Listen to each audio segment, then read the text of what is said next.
TV like this. Okay, welcome to About the Valley. And my guest this week is Anthony Galgano. There we go, Harry. Okay. There we go. It's pretty simple. Yeah, no, it's a simple last name. I've had people with names that are a lot harder. Yeah, it's the Italian in me. What can I say? Yeah. Yeah. But Anthony's from Sutton. Yes, I'm originally from Sutton. Now I live in Worcester. Oh, okay. Yeah. But what he has a business that produces robots. Yes, that is correct. And you produce them as kits. Yep. And you sell them to school systems. That is exactly what we do, right? So True Robotics, we're an educational robotics company with the mission to inspire students and make STEM education more accessible for schools. Yeah. And really, I mean, when I went to school, we had shop. Yep. Well, this is basically the same thing again. It's more technical. Yeah, it's a lot more technical than like a wood shop or a machine shop would be. But the idea behind we like machine shop, the idea behind it was we had a lot of manufacturing. Yep. Number one in town was the White Machine Works, and you would get your basics there, so that when you graduated, you could go to work there and you had an idea of how to set up a lathe and how to run it, or a milling machine. Yeah. Well, you're doing basically the same thing now. Yeah, right. It's all about, workforce readiness, right? You're trying to prepare the next generation for the workforce. And a good example of this, if you look at students who are in 6th, 7th, 8th grade, right, those are the 2030s, right? Yes. That's like 2033, 34, 35, somewhere around there, right? Oh, God. And, that's scary to think about. But what is the world going to look like in 2035? I know. I mean, I'm surprised what the world looks like in 24. I mean, I remember, I have a memory of when I was in the 3rd grade, thinking about what's it going to be like at the turn of the century. Yeah. And we're 20 years past it. Right.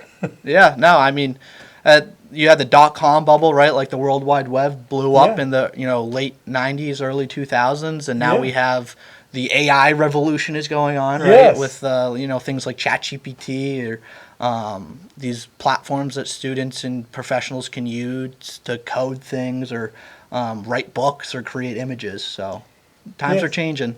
I'm wondering if AI is going to eventually eliminate intelligence within humans. I don't know. I don't want to make those claims yet, but I mean, we definitely use AI at True Robotics a lot with how we do everything from creating scheduling to designing robot kits to sending emails.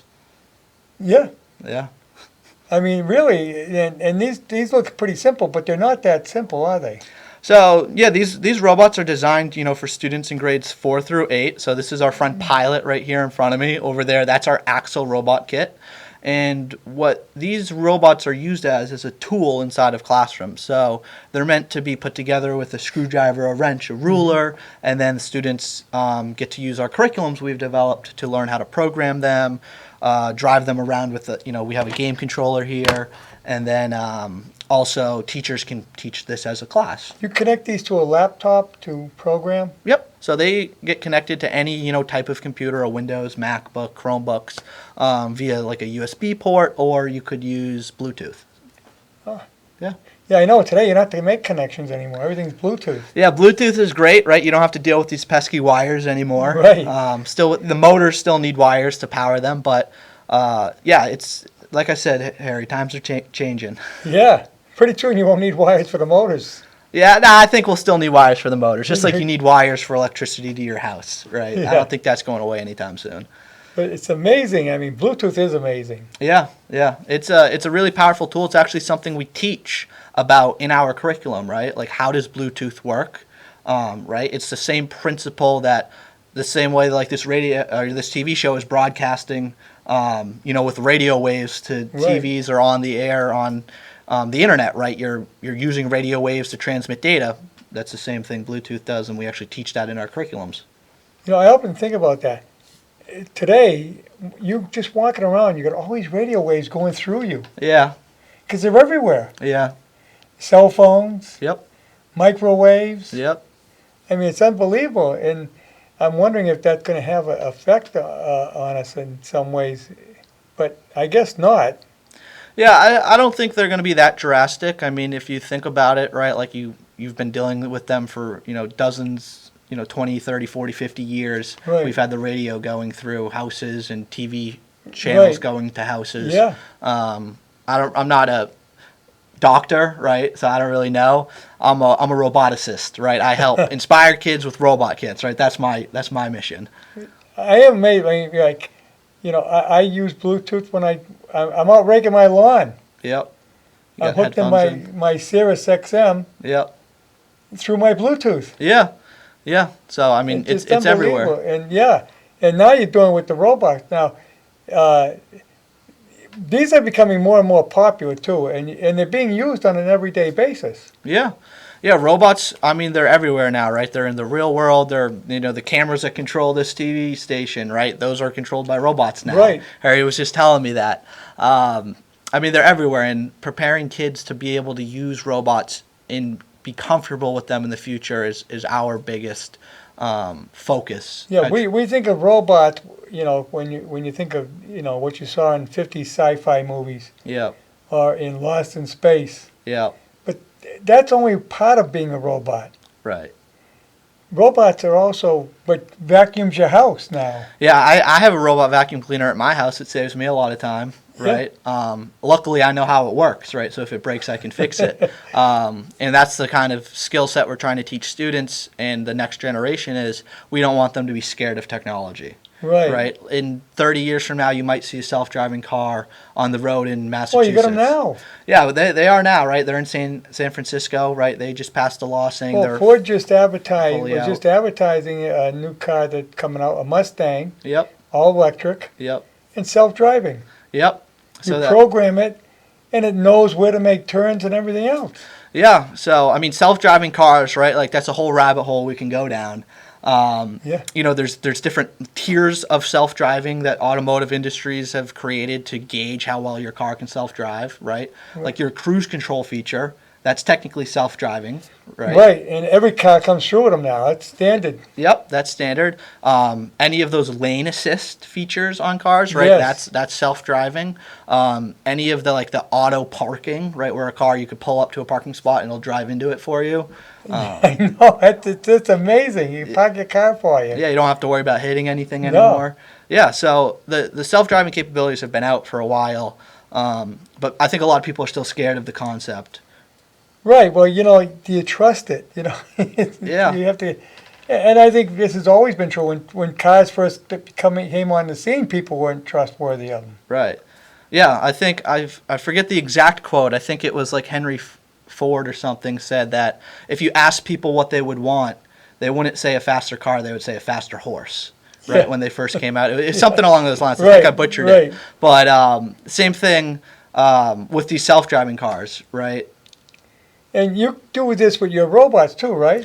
Yeah, so these robots, they can drive all by themselves. So that's a tool we teach the students is how to do some basic programming. So the students will get to learn how to build the robots. They get to learn how to program the robots. And then after that, they get to have the robots drive all by themselves or avoid obstacles, follow lines, just Yes. like a self-driving car Now, would. how do they avoid? They send out a signal. Yeah, so we were talking about radio waves, so we use sound waves. So on the fronts of our robots, there's these two circles, right? They kind of look like eyeballs. That's an ultrasonic sensor. Oh. And that word ultrasonic, right? You hear the word sonic, you think sound.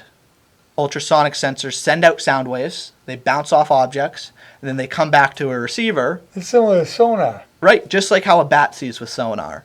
Right. And those ultrasonic sensors are able to detect distances and run some calculations and say, I know that object's 10 feet away from me.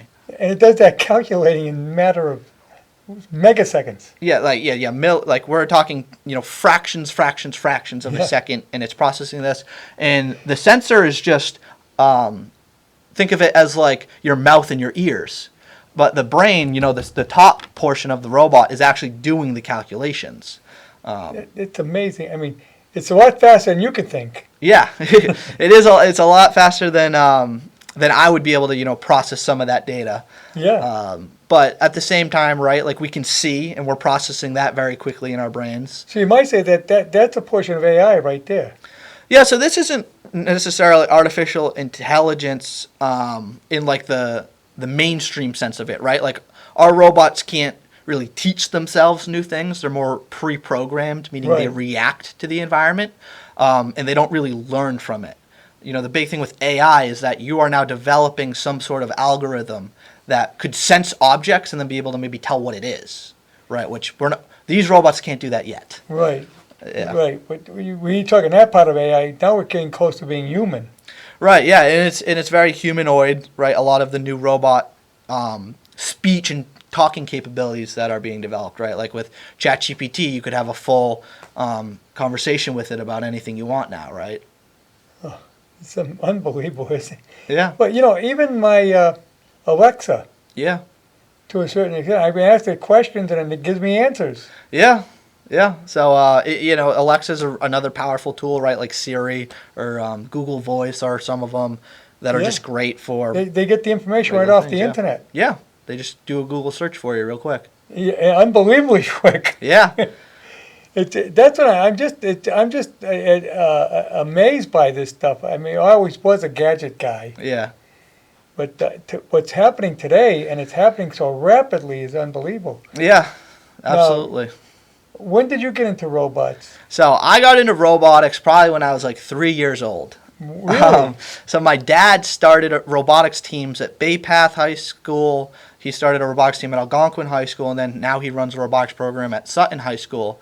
And when I was So about it's been around that long. yeah, they've been around. You know, robotics programs have been around. I think the first one launched in like 1989, like bare bones, and then they've been growing Wow. ever since then. But my dad introduced me to it at a really young age, and I just fell in love with the idea of robots, right? You know, what 5-year-old, 3-year-old wouldn't?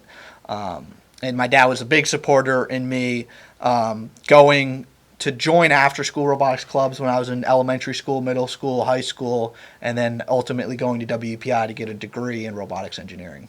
But you couldn't get the technology you got today because that was before you really had PCs. Right. Yep. So these robots back then were more very basic tools, right? Like they just did a repetitive motion over and over Yes. again, pre-programmed. No, like we talked about, adaptiveness to the environment. Right, because PCs weren't around. Right. I think with the introduction of PCs and now laptops, Yep. people will be able to get a lot more done. Yeah. You don't have to have a huge wall of recorders and Right. it, Yeah. it just I think that's what really broke things. Yeah. No. Yeah. Computers were a big thing, right? The speed Right. that you can do with computing now, and how much faster they get every single year. That's a big part of robotics advancing too. Yeah. Yeah, it's changed a lot of things. It's changed the way we do everything. Yeah. Yeah. It definitely Yeah. definitely has. It made it possible for Walmart to have you do your own checkout. Yeah, right. Those self checkouts. I know we were talking those before the show, right? You just go up, right, and you just hit some buttons, and you check Yeah. out, and you're all set. Just scan it. Yep, it's all automated. No more Yeah. cashiers. Right. Yeah. And this is coming, and this is what robotics is bringing about. Right. So we want to prepare the students to be able to build those cashier register systems, right? Yes, and Um, service them. Right, and service them, right? Because, I mean, with robotics, right, the job market's going to change, right? We were Right. talking 2034, 2035. If you don't start teaching kids now how to program, how to build, how to design, how to be exposure to engineering concepts, then, in 2035, they're going to be at a huge disadvantage in the workforce. And I, kind of want to call out the school districts and be like, if you're not doing this right now, at all, in any capacity, you're doing your students a huge disservice. Oh, absolutely. Yes. The thing is, when we introduced laptops into the school system, Yeah. it made a world of difference. Now the kid can go out and then they can get a job and not afraid to use it. Exactly. The people in my age group, I swung into it and I used a laptop in my career job at the end, Yep. but it didn't bother me. But the kids today, and they pick it up. You got 1-year-olds that can use laptops. Right. Yeah, and like the iPads and like the Yeah. screens, right? So many kids are using them without really understanding how they work. Right. And how much software goes into them, and there's always a new app coming out on the App Store every day that somebody's developing, right? Yes. And those apps, right, they make money, and those could be career paths for students. Yes. And like having a kid not become go into some sort of STEM field just because they didn't get exposure when they were little, like, I feel bad for any student that's like that. And it doesn't matter, what race you are, what color you are, where you come from, what your background is. I think any kid could do robotics or STEM or engineering if they kind of had exposure to it at a young age and were interested in it. That's the key, a young age. Yeah. And that's when they're not afraid of anything. Right. Right. Yeah. A lot of students in, third, fourth, fifth, sixth grade, those are those most crucial years when they're really trying to figure out what are they interested in. Right. Now, once they get these assembled, are they functional to do certain things? Yeah, so like I said, we use these as a tool. So what's really unique about our robotics program and how we're really different than a lot of other programs out there is we use real-world tools, and everything they do with the robots, they then do a science lesson with it, a math lesson with it, and then relate it back to the real world.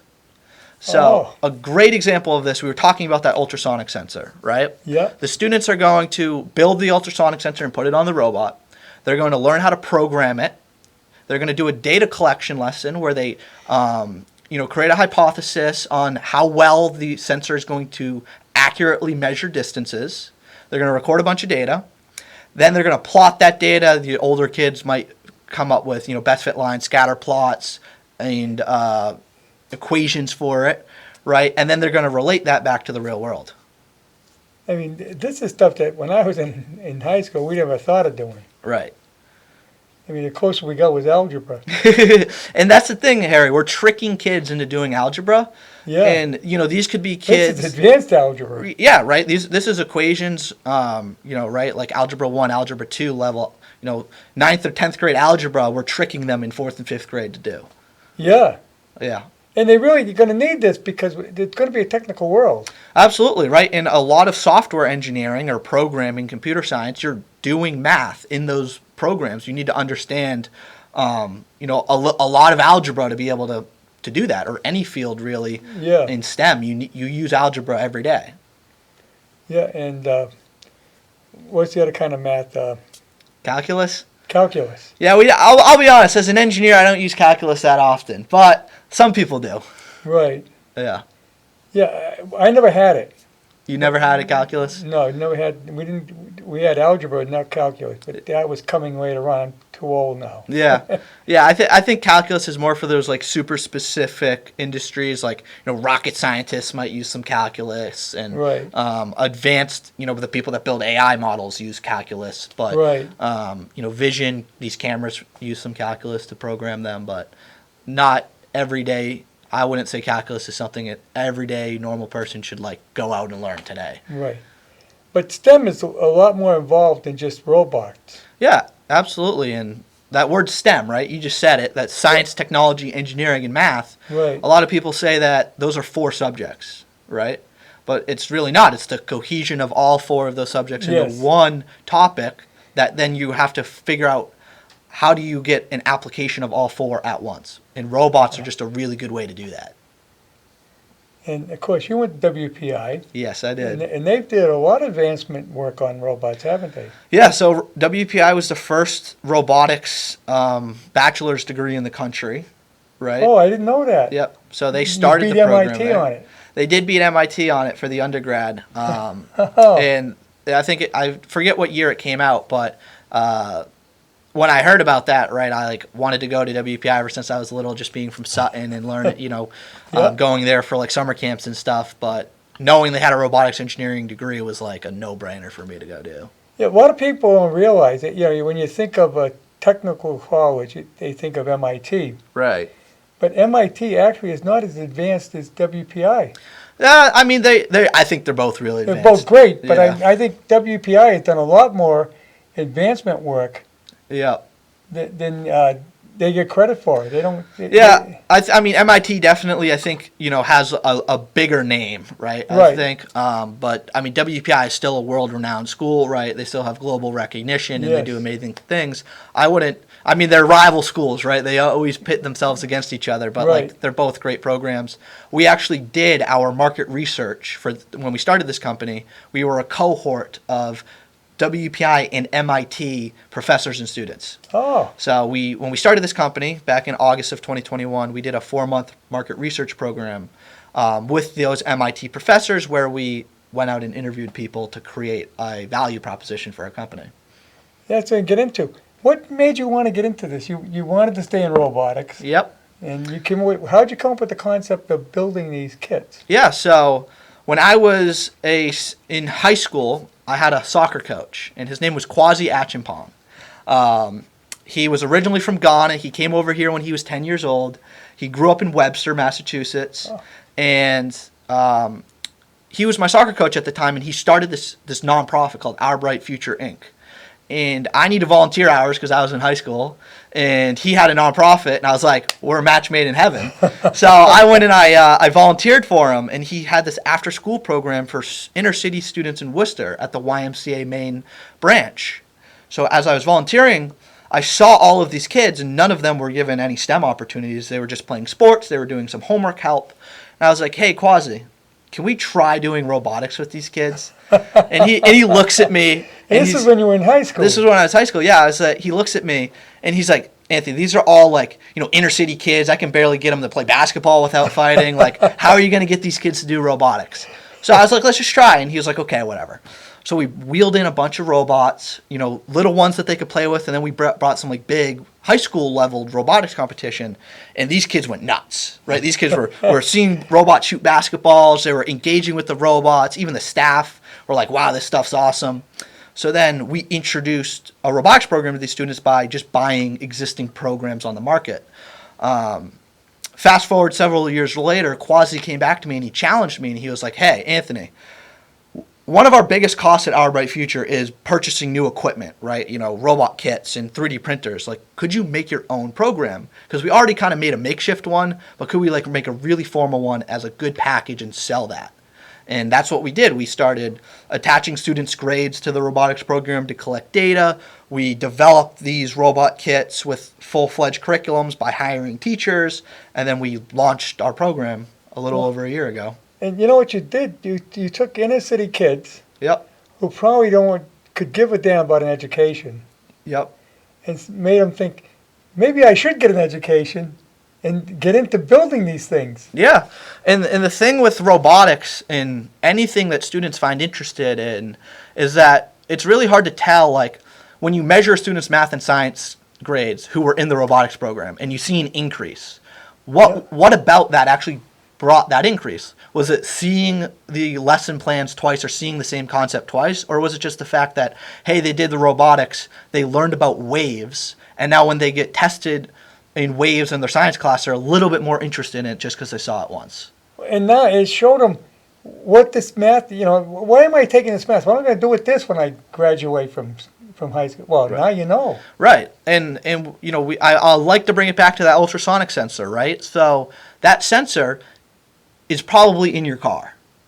Every time you put your car in reverse, right, and you back up and you hear it beep, right, that's an ultrasonic sensor that's in your bumper detecting objects around you. Right. Right? The backup camera on your car, right? I think the government passed a law in 2014. Every car sold in the U.S. needs a backup camera. Yes. Right? That's a super simple camera. It's almost the exact same camera that's on these robot kits. Right? And how does that work, and how do they integrate that into a trunk? Right, and how we see them. Right. It's amazing. Now, do you manufacture everything? So, because you have 3D printers, right? Yeah. So we have 3D printers and laser cutters and computers and all the good tools and good stuff, right, to prototype. When it goes to production, we order materials from all over the world. We design everything in-house. We get it all shipped to our facility in Worcester, and then we pick and place it, pack it all up ourselves, and then from there we ship it to schools all over the country. Okay, so all these parts are molded somewhere else. Yep. So some of them, China, Germany, Texas, New York, right? Yeah. United States, overseas, Taiwan, right? The electronics we design all ourselves. They come from everywhere. Oh, so you just put together your prototype, what you want. Yep. You send them your plans, and they put it together for you. Yep. So they, for a great example, right, is any of these white pieces you see, right? Yes. This case for the brain, right? We design that, and then we send it overseas to get injection molded, and then the parts come back. And these aren't super high tolerance precision parts that are going in like aircrafts. right? So if they're off by 1 or 2 thousandths of an inch, like it's not a big deal. Not a for big us. deal. Yeah. Now, how do they? Can we have? Is this in pieces now? Yeah, that's in pieces. We can open that up. So we can show people. Yeah, so the robots don't come assembled. They come in pieces. So they put them together with a screwdriver, wrench, and a ruler, and then the assembly instructions are over here. Yeah, I can just pick this up and. Yeah, you can show that off. I like your packaging too. You got a good idea. That's a good package. Yep. So that everything comes packaged, labeled in bags.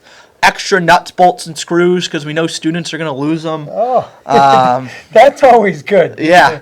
I put stuff together and, God, you drop the screw on the ground and you can't find it. Yeah. And It now happens all the time. Yeah, and most of the time they give you exactly what you need. Right. But you give a little extra because, you got a bunch of students are going to be working with this and figuring out how to put this together. Yeah. And From the instruction book. yeah, we have the instructions too, right? So, I mean, if you ever put together like Legos, right? I mean, it's kind of hard to hold up, but any Lego book, kind of, or IKEA furniture, but these instructions are a little bit Yeah. better, right? So, I mean, they're step-by-step instructions on how to put every nut, bolt, and screw, in. So that way, and it's a blown up instruction, so it's really good. It gives you exactly how it goes. right, exactly. And what's really cool about the instructions is, I now say robotics has no language, right? And when I say that, what I'm saying is, any student can build these even if they don't speak English. Yes, because there's no reading. There's very little reading, right? You need to know the numbers, right? Yeah. You need 4 of those, but there's also in the picture there says you need 4 of those. Right. So what's really cool is that we do a lot of demos, right? We go to a school, we'll run a free workshop for them, and when we do that, sometimes we get a class and with ESL kids, right? English as their second language, and what we do is we give them the assembly instructions just like we would a native English speaker, and they can build the robot sometimes faster than a regular kid could. That's really good. I like that. When I buy something, I get an instruction book, and it's a mile long, and you get it in 20 different languages. Yeah. It's just it's a lot. You get scared. Right. Yeah. This is nice and simple.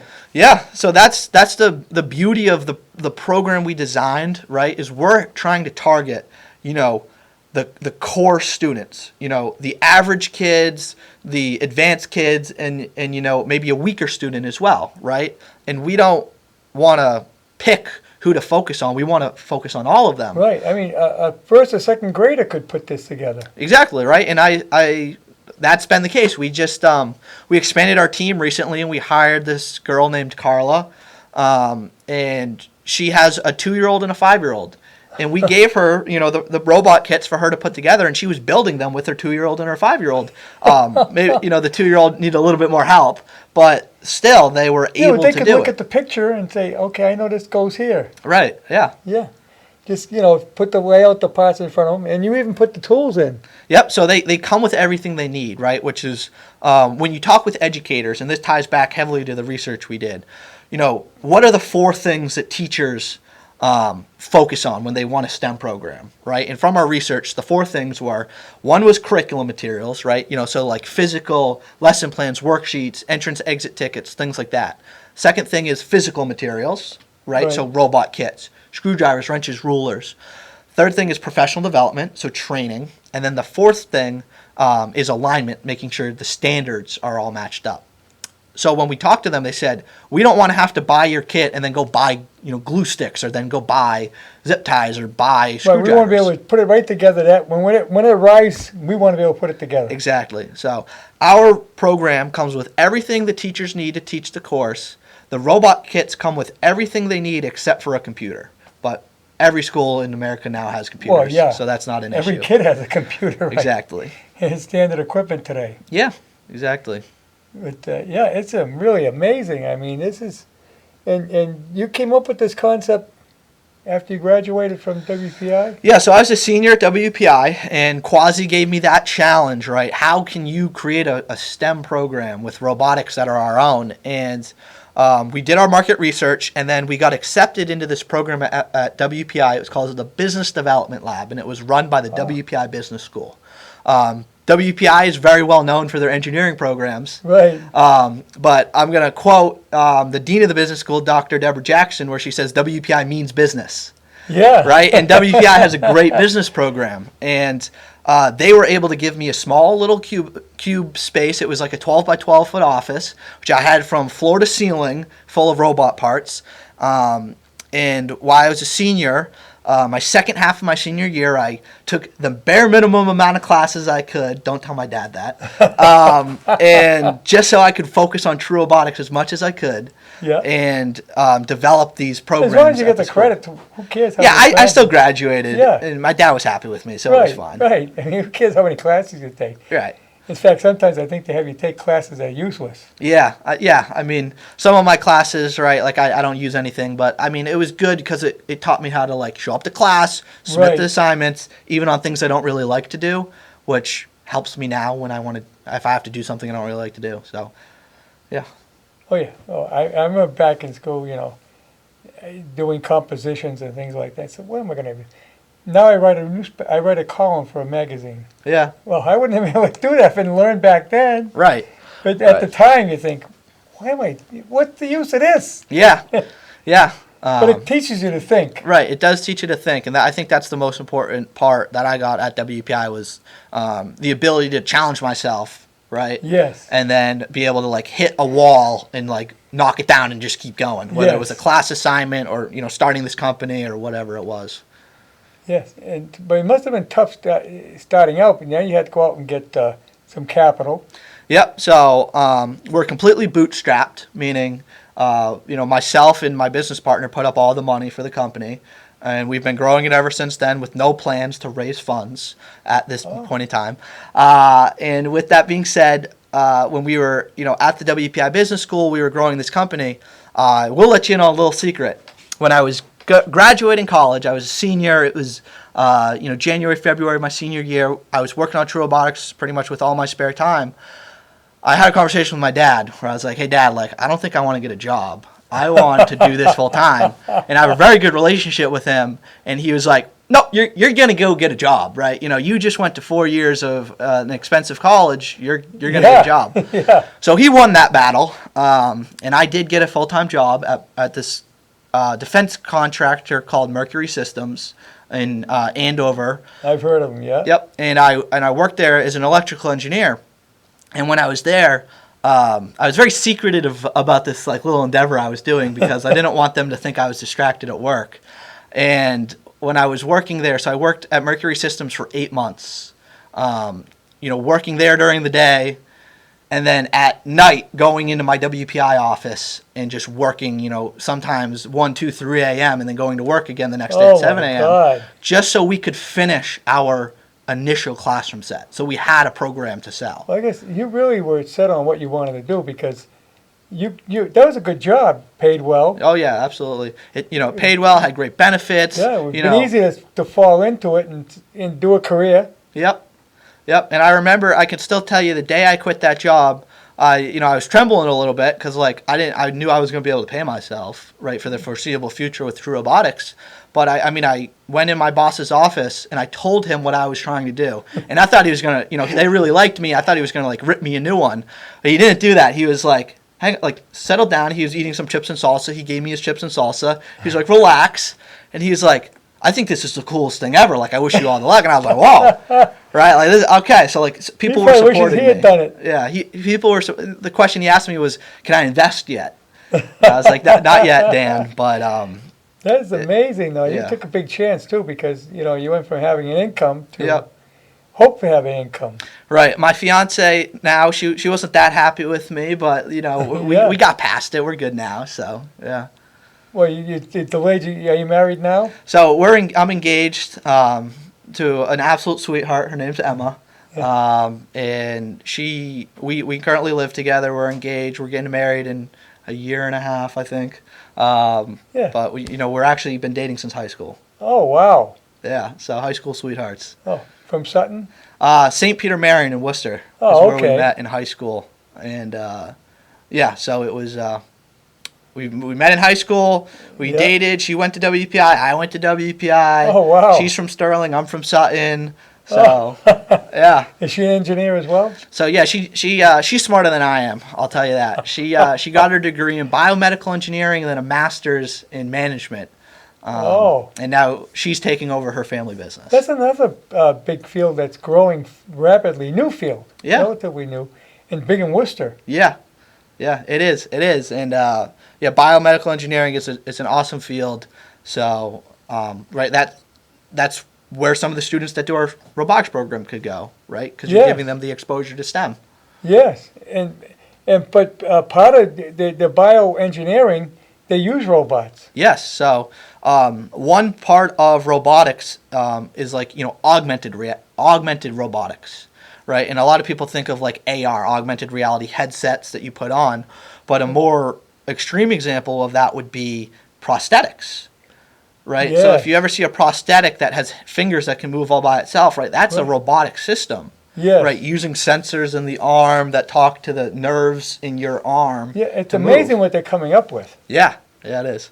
I mean, when you think about, especially with the wars we're fighting today and losing limbs, it seems common. Yep. They're coming back with better limbs. Yeah, I don't know if they're better yet, right? I would still prefer my 2 hands and feet. Right. But yeah, I mean they are a great alternative really to the good old. Yeah, how well they can handle them, how well they can walk. Yeah. Run, do a lot of different things. Yeah, a better alternative than like pirates used to just have like the peg leg, right? Right. Yeah. Or even at Civil War was a lot of amputees. Yeah. And ended up with a wooden leg and it was artificial. Yeah.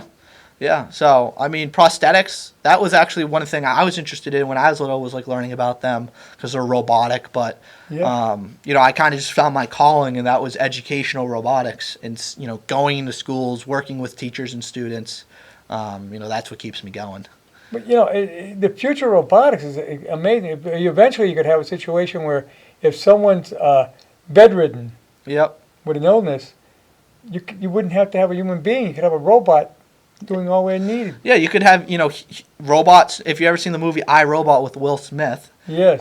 That's besides the part where the robots turn evil, that's a good representation of what I think the future might look like in the next 100, 200 years. That was written by my favorite science fiction writer. Who's that? Isaac Asimov. Okay. Great science fiction writer. He wrote I, Robot. Yeah, that's a great movie or great storyline, right? Yeah. The book is fantastic. Yeah, I got to check that out then. Yeah, he's deceased now, but he had Isaac Asimov. He has almost like a futuristic name. Yeah. Yeah, no, that is a little futuristic, and that movie was definitely ahead of its time. Yes. Right. Where I think the coolest part about that was like the 3 rules. Right, where there's these 3 rules of robotics, where like a robot would never hurt a human. A robot could defend itself. Right. I forget what the 3rd rule was.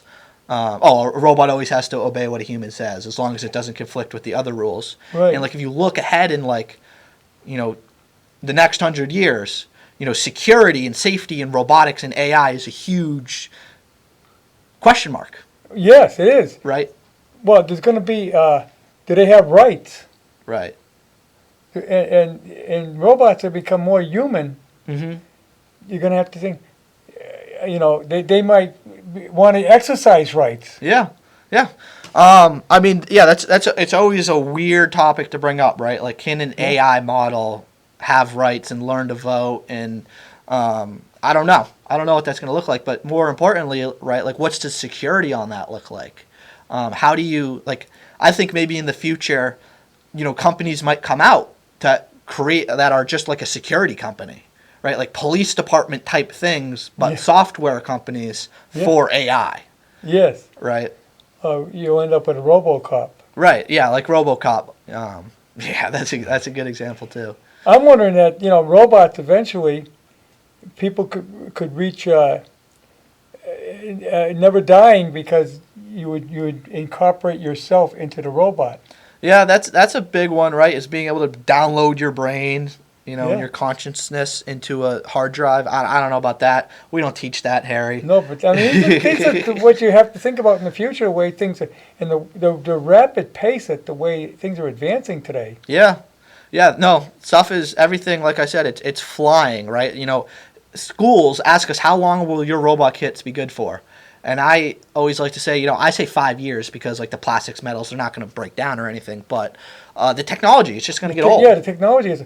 But that happens with computers. That happens with cell phones, for crying out loud. Right. Yeah. Like how's your 2-year-old iPhone doing or 5-year-old iPhone doing? Like it's probably in a drawer or in a landfill or recycled.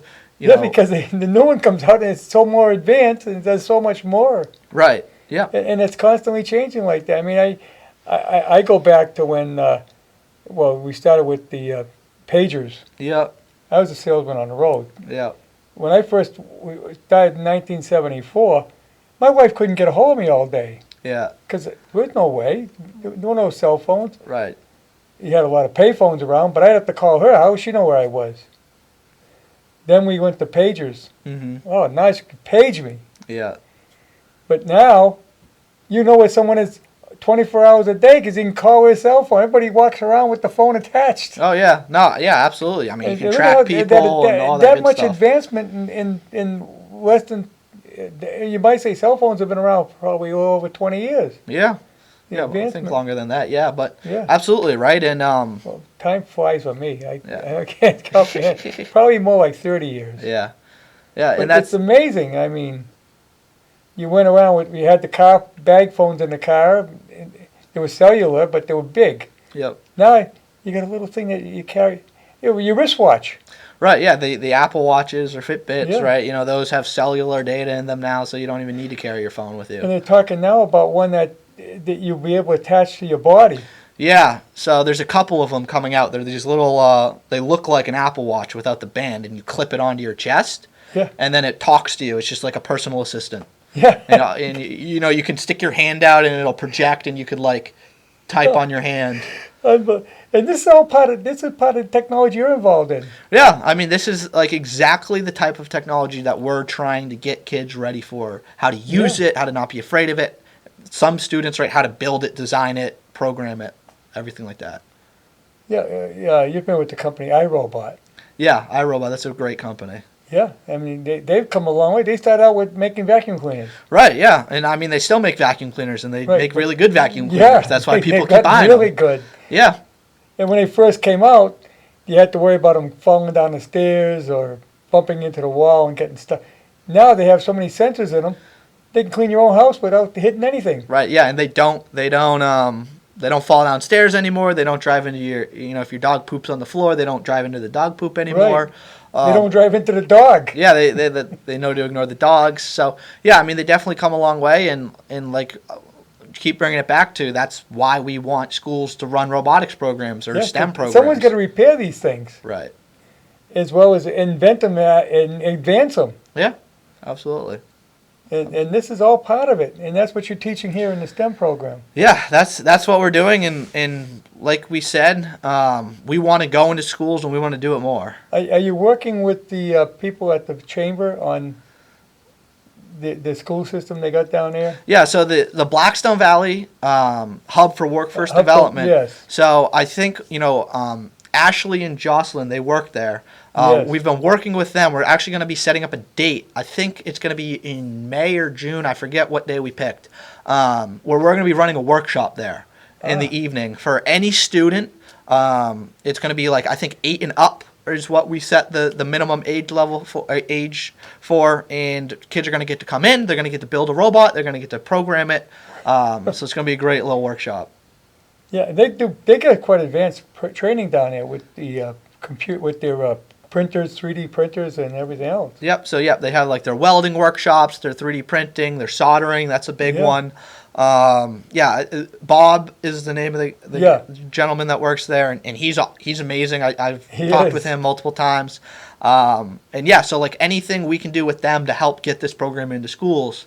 We're not really in any schools in this area. I know you're in schools in California, around the world, right? Yep. But right here in the valley, Yep. you're not in any of them. Yeah, so it's hard to get into schools, right? Just because the budgets, and you got to be talking to the right people, and you need the right resources to get programs off the ground. These don't look like they're that expensive. What's the average price of a kit like this? So that kit the axle kit costs $650, and this pilot kit only costs $350. That's not that bad. Which the analogy I'd now like to make is, how much do Xboxes cost for parents? Right. You know, that's a $400, $500 Xbox. You know, every kid has an Xbox. Well, why can't every kid have a robot kit? They spend more than that on a cell phone, for crying out loud. In some Right. Yeah. cases. You know, $1,000 cell phones. So. Yeah. I mean, in the schools, right, I know they have budgeting processes, and there's a lot of grant funding out there. But what we're trying to do is look for schools who are interested in this, and we'll help you go find funding, right? Because, I mean, I'd love to give it away for free, but we can't. Right. But help you go find funding, and then if we can get funding together, we can start up this program. Now, hopefully, we're going to do something with the Ed Hub, right? Yep. So we're really, really trying to do something with the Ed Hub. You know, Massachusetts has a lot of state grant funding that's coming down over the next couple of months that we're going to try and tap into. And then also we're part of the, the Blackstone Valley Chamber of Commerce. Yes. And so we're going to have a booth at the expo this weekend. Yes, you're on going to be Saturday. this Saturday. You'll be able to stop in at your booth and. Yep, between 10 a.m. and 2 p.m. we'll be there, and we're Yep. going to have a pilot robot kit up for raffle. So if you just, if you're a parent and you just, put your name and phone number in, we're going to pull the winner at 2 p.m. and you could come pick up a free pilot robot kit. Oh, that you can bring home and have the kid put together. Exactly. So, so you can bring it home, have the kids put it together, and then we're also going to have some other robots there. So definitely check out our booth because we'll have some other cool robots there. When I was a kid, the big thing was erector sets. Yep. And that was, you built a crane or you built a parachute jump or whatever. And they weren't expensive, but they taught you how to do engineering. Yep. That's what you're doing right here. It's a great educational toy. Yeah, exactly. And I'm gonna yell at you, Harry, for a minute because you called it a toy. It's not a toy. It's a tool. It's a tool. It's a tool. Yes. Right, and I mean, right, they are toy-like, right? You want kids to have fun and engage and play with them. Erector sets were basically tools. Right. And you learn to use tools. Right, and that's the thing about the erector set is these are a little bit less intimidating than them, right? Because they only go together one way, so more kids wouldn't be fearful of them. And what we find when students are building these robots is that for the first 10 or 15 minutes when they come in, they're actually very quiet and reserved, right? So the students are like, wait, this is very intimidating for a lot of kids, right? If they've never used a screwdriver. This, you see all these parts here, and you say, whoa, what am I going to do with all that? Right. But when we open up the assembly instructions and we start working with the kids and we're like, hey, you could actually build this. And they put, the first corner mount on and the first wheel on. And right. What's the instructions are very simple. Right. And, it's pretty easy to figure out. Right. And now what we're doing at that point is we're building confidence in these kids. Yes. And once you have confidence as a kid, you're going to really want to be interested and do it more. Absolutely, yeah. And then you get the thrill of when you completed it, that you succeeded. Right, yep. And it's the ownership. That's the other thing. So when we provide these to schools, we say no more than 3 students per robot. And the reason behind that is because anything more than 3 students and they stop taking ownership of it, a good analogy would be too many cooks in the kitchen. Yes. So what we want to do is we want the kids to build the robot, have ownership over it, program the robot, have ownership over it. So if it makes a mistake and fails, they can go and fix it.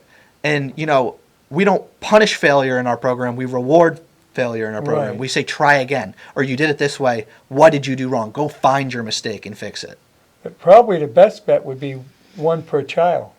Yeah, so that is a case that some schools do is 1 per student. But if you do it with 3, yeah, you're building teamwork too. That's the other thing, right, Harry, is we want that teamwork with the students. Yeah. When you build axle, there are at some points you need 3 hands. I, as a human, only have 2, so I need a little bit of help. Yeah, but you say you're building teamwork because you're both working on it, and you get it's a team project. Exactly. And what do they do after they put it together? Is there certain things you can do? Bring a drink to someone, or yeah, right. So a lot of students they'll decal them, right? They'll put stickers on them. They'll program them to drive around. But really, like I said before, they're a tool to do math and science. So they learn their math and science lessons. We teach things like material properties, forces in motion, math equations such as basic number line at the younger grades, irrational numbers, fractions, equations for the older students. And you're looking at a robot and you're like, how do you teach all that stuff? Well, the robot is made out of different materials. The robot has different shapes on it, right? Capitalizing on those features. Yeah, you have to work in the weights, how much it weighs and things like that. Exactly. Yep. And how the battery works, Yeah. things like that. Another really cool part of the program is that, especially in Massachusetts, we have a crosswalk or a curriculum map where we align our STEM lessons to the Massachusetts state frameworks. So what we do is we actually provide schools with, hey, at this point in time, when you're teaching the material properties, you're actually teaching the MCAS test section about forces of motion and material properties and density. So that way when they go take the MCAS test in Massachusetts in any public school, they are being prepared for that test. How are you getting to these schools? Are you attending school committee meetings or? So we do outreach and marketing just like every company does. So we go to the community expo and we meet teachers. We send mail campaigns to schools. We email and have newsletters. We ask teachers and schools that are using our program for referrals. We try really any way we can to get exposure and get in front of these teachers. Is it basically the superintendent that you got to get to? So sometimes yes, sometimes no, right? Every school and district and school is a little different. Sometimes the principal has final say. Sometimes the superintendent has final say. Sometimes a really experienced teacher might have final say. So you find more reception. You get a better reception with the private schools. So we started out in the private schools, believe it or not, when we first launched the program, because we got this grant funding. It wasn't a grant; it was actually aid to the state of Massachusetts called the Emergency Assistance to Non-Public Schools, and so it's federal money that came in during COVID. Yeah. And True Robotics is a vendor on that list. So any private school at the beginning of our program launch back in 2022 could purchase our whole program and have that cost covered by reimbursement through the state. Oh. So we would supply the program and get reimbursed by the state. So we could supply. I think we did roughly 12 to 15 schools through that program, which was amazing. Wow. All private schools though. Yeah. But it's a start. Yeah, and it gave us a lot of data, right? So we could say, everybody goes. It's a catch-22 to get into another school because they want to go. What other schools are you in? How many students have you used our program? Until you get into one, you don't have any others. Right. So getting that foothold with that EANS program, we kind of grew out of there to get more funding and more schools to buy our program. Right. Now, do you find that? Well, of course, in private schools, the discipline's not a problem. Those kids are there to be there. Yep. In the public schools, discipline's a problem. That's why public schools have a harder time. Yep. Achieving better grades and things like that. I said, well, they got to deal with the discipline. You find that this helps with the discipline problem? So the best. This could be of extreme interest to a lot of kids. Yeah, I think there's a teacher in Worcester. I'll leave her anonymous for the story, but she teaches a lot of students with different backgrounds and different behaviors. Yeah. And this teacher, when we did a demo day at her school, she came up to us and she said to me, she was like, my kids aren't being my kids today. They're like completely new students. Because these kids who would never look you in the eye or would just throw objects down on the ground were engaging in our program. They were using our robot kits. And these are kids who might be problematic in a traditional classroom setting. Well, we brought them into an untraditional classroom setting, and they just thrived. Yes. Right. So how can we? I really believe that. I think that's important. I think this is important because kids, it gives them an interest they can find. Yeah. That was the idea behind shop in a lot of ways too. Was that kids were a disciplinary problem. You put them in shop, they enjoyed working with their hands. Yep.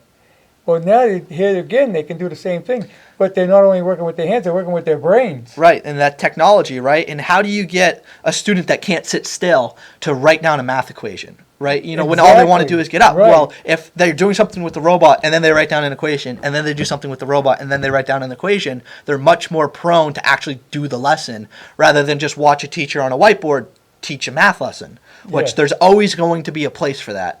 And you can't get rid of that, which is completely fine. But how do you also spice their interest a little bit more? And you're also giving them a feeling of accomplishment. Yep.